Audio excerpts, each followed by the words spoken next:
Salut les Wargamers, c'est Ivy de French Wargame Studio, votre chaîne de rapport de bataille pseudo et la peinture. Aujourd'hui, je suis en compagnie de Damag pour un quick tip du dimanche. Et aujourd'hui, tu es venu nous montrer comment on fait de l'or en NMM.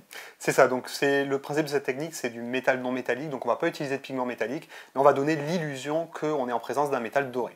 On se retrouve donc les Wargamers avec Damag, pour du NMN or. Tu avais publié sur Facebook ces gardes sanguinaires qui étaient magnifiques. Tu avais fait sur un des derniers quick tips, un quick tip pour faire du blanc. On va d'ailleurs partir de cette figurine ici pour faire du NMN. Qu'est-ce que tu peux déjà nous dire sur cette figurine-là? donc sur cette figurine, on va faire un NMM or, donc l'objectif est de donner l'illusion qu'on a quelque chose de doré. Donc pour ça, on va utiliser une palette de 5 couleurs en gros, donc ils vont du marron rouge assez foncé jusqu'au jaune, en passant par des bruns un petit peu orangés. Donc l'objectif, ça va être d'avoir un contraste important aussi pour donner l'illusion qu'on est sur du métal. Et donc en fait principalement sur des reflets pour émuler en fait l'aspect réfléchissant du pigment. C'est ça, donc sur le NMM, en fait le principe du NMM c'est de poser les reflets pour imiter la façon dont va se poser la lumière sur du métal. Donc la figurine a été sous-couchée en noir et on va commencer avec la première étape de ce NMM doré qui va être un passage de Rhinox Hide de chez Citadel. Pour cette première étape, on va pas trop diluer la peinture, l'objectif c'est de poser une base sur la figurine qui va nous servir à poser notre NMM. Donc ici, tu n'as pas cherché à avoir un glacis, tu as juste à chercher à avoir une couche assez fine de peinture, mais quand même relativement couvrante. C'est ça, donc je pose une couche fine de peinture pour éviter d'avoir des pâtés, etc.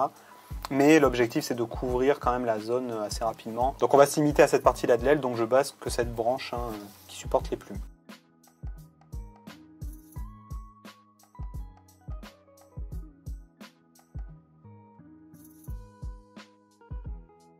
Donc la deuxième étape pour ce NMM doré, donc ça va être un passage d'une couleur qui s'appelle uniforme anglais. C'est un marron qui est assez sympa puisqu'il est assez riche en couleurs, il y a un peu de vert, un peu de marron, donc ça va permettre de donner des nuances dans notre NMM. Ça ressemble un peu de la merde quand même. C'est ça. Alors pour cette étape-là, je dilue bien ma peinture, comme je le fais habituellement, pour pouvoir la pousser dans la direction des lumières que je vais poser. Donc là, je pose les lumières vers le haut. Alors là, c'est assez intéressant, parce qu'en gros, quand on parle de NMN en général, on fait des contrastes très forts d'une pièce d'armure à l'autre. Ici, on va se servir justement en fait, du point culminant de l'aile pour tout de suite faire une ombre forte. Donc c'est aussi pour ça que tu as fait un trait, une délimitation très forte avec ta zone d'ombre suivante.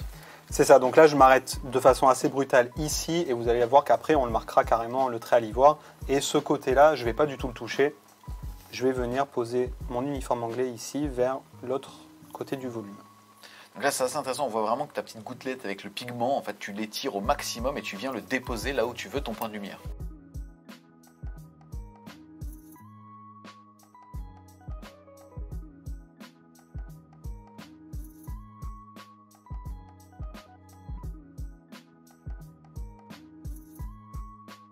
Le premier passage d'uniforme anglais est terminé, donc là je trouve que c'est pas assez marqué, donc je vais le repasser une deuxième fois en limitant ma zone de travail, donc c'est-à-dire en repartant d'une zone où il y a déjà de l'uniforme anglais. En gros, chimiquement ou mécaniquement, ça va correspondre au fait de mettre un nombre de pigments plus important sur une certaine zone et donc confirmer la couleur qu'il applique. C'est ça, donc la couleur va paraître plus lumineuse par rapport à ce qu'on voit sur le pot, ça va correspondre un petit peu plus.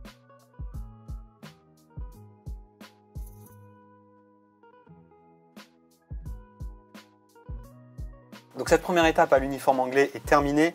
On va attaquer la troisième étape, donc avec le brun pustule, donc qui est un brun pour le coup qui est très orangé. Donc ça va permettre de donner un or qui va être assez pétant ici. Si on veut un or vieilli, on peut utiliser un marron qui sera un peu moins orangé. C'est aussi grâce à cette couleur de orange qu'on ne peut pas partir sur un or avec du vert dedans. Toujours de la même façon, j'applique mon pigment en le poussant vers les zones de lumière, en me limitant toujours dans ma zone de travail.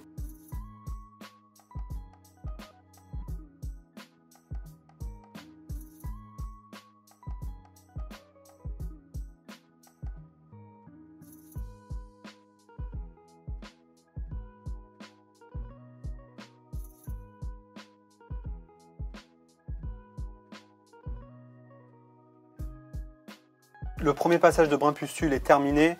Encore une fois, je vais le repasser une deuxième fois pour avoir une couleur un peu plus intense. Toujours en réduisant la zone de travail, bien sûr, donc c'est l'étape clé.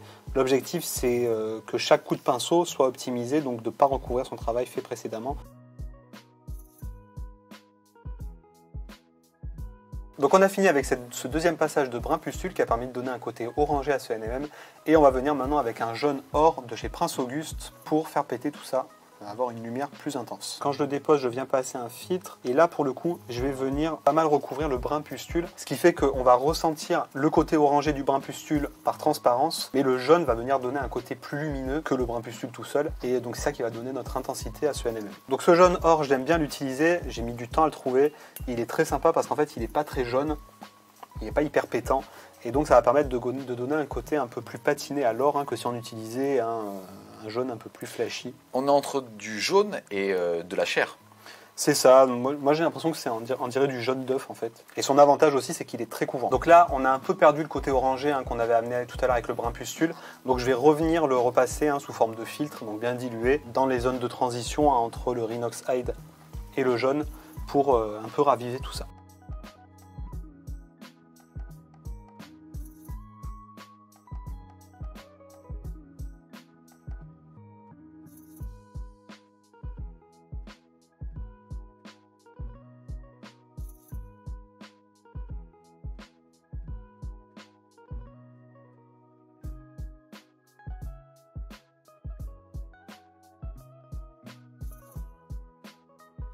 Donc là, ce qu'on va venir faire pour faire péter un petit peu ce NMM encore plus, c'est de venir faire les arêtes de nos volumes, donc avec le jaune or déjà dans un premier temps. Alors pour faire les arêtes, donc l'objectif c'est d'avoir une peinture qui n'est pas trop diluée pour qu'elle vienne se déposer mais qu'elle parte pas dans tous les sens. L'objectif c'est qu'elle reste bien sur l'arête et qu'elle la marque bien. Alors on essaie d'utiliser le flanc de son pinceau quand on fait ça. Alors là c'est pas évident parce que je veux pas mettre du jaune sur mon aile. Un des secrets en peinture, c'est vraiment de prendre son temps. Ouais. Et aussi d'essayer de bien trouver des zones d'appui, mais ça vient avec le temps. On arrive à... Moi, par exemple, là, je m'appuie pas mal mon poignet sur ma manette ou sur mon autre main pour pas trembler en fait quand je viens poser ma peinture. Après, il faut se dire aussi que si on déborde un petit peu ou si on a fait une étape un peu plus cracra, ça sera toujours rattrapable. Donc pas se mettre non plus une pression. Si tu rates ton lining, la figurine c'est poubelle. Et tu rachètes une figurine. Si c'est mortaillon, c'est 130 boules. C'est 130 boules.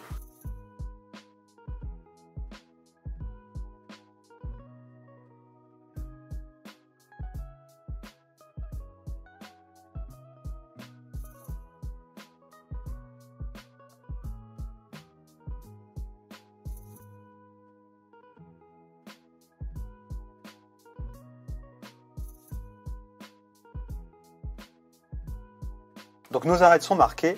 On va pouvoir venir poser une dernière étape de lumière avec de l'ivoire de chez Prince Auguste. Donc là, je viens poser toujours pareil, donc un filtre d'ivoire sur la fin de mon étape de jaune. Sans jamais toucher à l'ombre.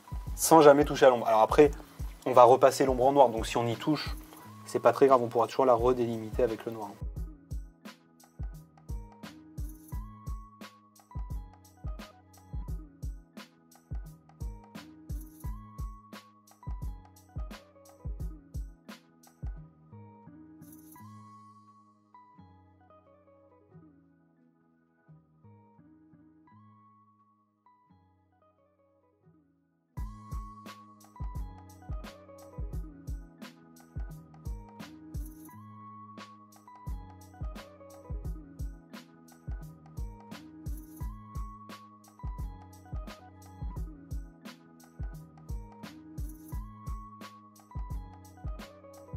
L'étape d'ivoire est terminée, on va pouvoir maintenant renforcer nos ombres avec du noir, puisqu'on est sur un métal, donc on va avoir un contraste qui va être maximal du noir jusqu'au blanc. Donc le noir, c'est une couleur qui est très couvrante, donc on le dilue bien. Et en fait, pendant cette étape, c'est intéressant, puisque ça va nous permettre aussi de reprendre un petit peu les défauts qu'on a pu faire. Si on a dépassé sur un lining, par exemple, on va pouvoir le reprendre ou l'affiner avec ce noir. Donc là, tu vas partir de la partie théoriquement la plus sombre pour étirer ton pigment et de nouveau en fait lisser avec la première couleur qui était du Rhinox Hide.